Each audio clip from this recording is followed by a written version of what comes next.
The Audi A1 Sportback has firmly established itself as the ultimate super mini, the essence of democratic downsizing. This second generation version is smarter, more efficient and better equipped, and remains a seductive package for small car buyers. Luxury makers often cut corners to drive down the cost of their smaller models, and it shows. Not Audi. In any form you choose, this A1 Sportback would always feel reassuringly expensive. You sense right from the outset in driving this second generation A1 that it's a car with quite a bit more of its own personality, even though, as before, all the engineering is still of Polo parentage. The steering's probably the biggest change. It could still use a bit more feel, but it's much sharper than before and allows you to place the car exactly where you want it through the bends. Clearly, the development team were looking to go some way towards the drive dynamics of a rival Mini 5-door hatch. But not all the way. Audi buyers wouldn't want that Mini model's firm ride, notchy gearbox and questionable levels of refinement, and none of those things are served up here. Unfortunately, you don't quite get the Mini's endearingly cheeky, darty demeanour either, even in an S-Line model like this one with stiffer sport suspension. But this second generation A1 moves a step towards that without any noticeable dilution of the two dynamic attributes that attracted so many premium-minded small car buyers to its predecessor, namely exceptional refinement and exemplary ride quality by Super Mini standards. We'll come back to that, but first you're probably going to want to know what's new on the engine front.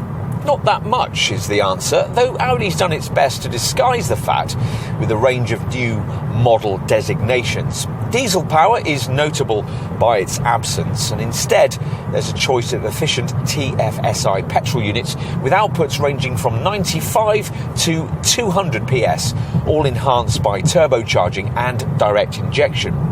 All can be matched to smooth S-Tronic dual-clutch auto transmission on request, which on most models is a 7-speed setup. Things kick off with the 25 TFSI derivative, which has a 1-litre 3-cylinder power plant offering 95 PS. But the vast majority of likely buyers will prefer the 30 TFSI model we're trying here, which uses a 116 PS version of the same engine. With a manual gearbox and 15-inch wheels, a 30 TFSI variant delivers a WLTP-rated NED-C2 combined cycle fuel figure of up to 58.9 mpg and up to 108 grams per kilometre of CO2. The next version up, the 4-cylinder 1.5-litre 35 TFSI derivative, has 150 PS and can do almost as well thanks to a clever cylinder deactivation system. A 2-litre 200 PS 40 TFSI hot hatch model tops off the range. Audi's designers were treading a fine line here. The people who didn't buy the original version of this model and chose a 5-door Mini instead were looking for something more distinctive and fashionable. With this second generation A1, Ingolstadt wanted to better please these people while continuing to satisfy those who like this model precisely because of its Russian doll Audi brand authenticity. This time round, there's no 3-door body style because only 20% of buyers of the previous generation model wanted that. The 5-door Sportback format that remains is 6mm narrower and 30mm lower than before as part of Audi's efforts to make the shape more interesting.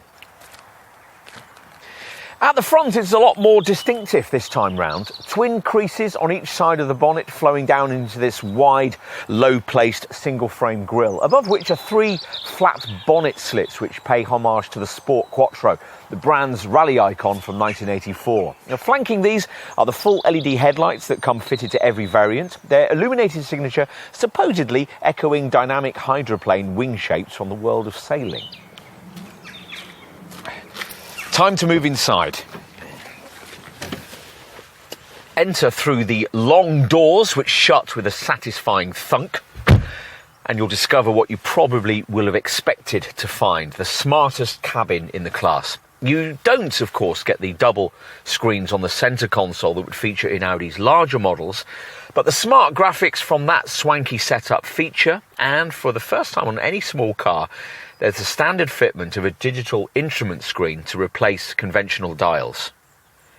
Surrounding all of this is a dashboard that exudes solid quality and has some lovely touches, providing you specify your car with a bit of care. It's all very nice and a world away from the budget ambience of a volume brand Super Mini, but stops just short of being truly luxurious, even in this top spec model.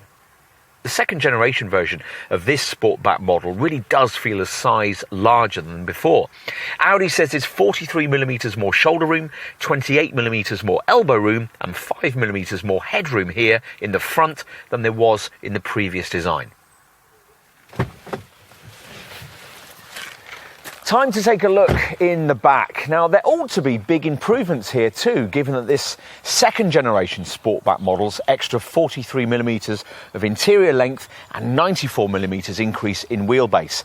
That's enabled the fitment of rear doors that are much wider than those in a rival Mini 5-door hatch. And once you've used them to gain entry, you'll find enough space for a couple of 6-footers to sit behind comparably sized adults in the front, though knees will be brushing the seat backs in front. And out back, well, it's mostly all good news. Boot space has risen markedly over what was provided by the previous generation model. The 335-litre capacity figure representing a 55-litre increase. Total capacity with everything flat is 1,090 litres. Audi knows just what kind of person is likely to buy this A1. Someone who wants an entry point into the world of German luxury motoring. A car with its own styling personality and a cabin appointed with the kind of care and sophistication you'd expect from a premium brand. It can't quite entertain like a Mini, plus it's less interesting to look at and probably a touch less personalisable too.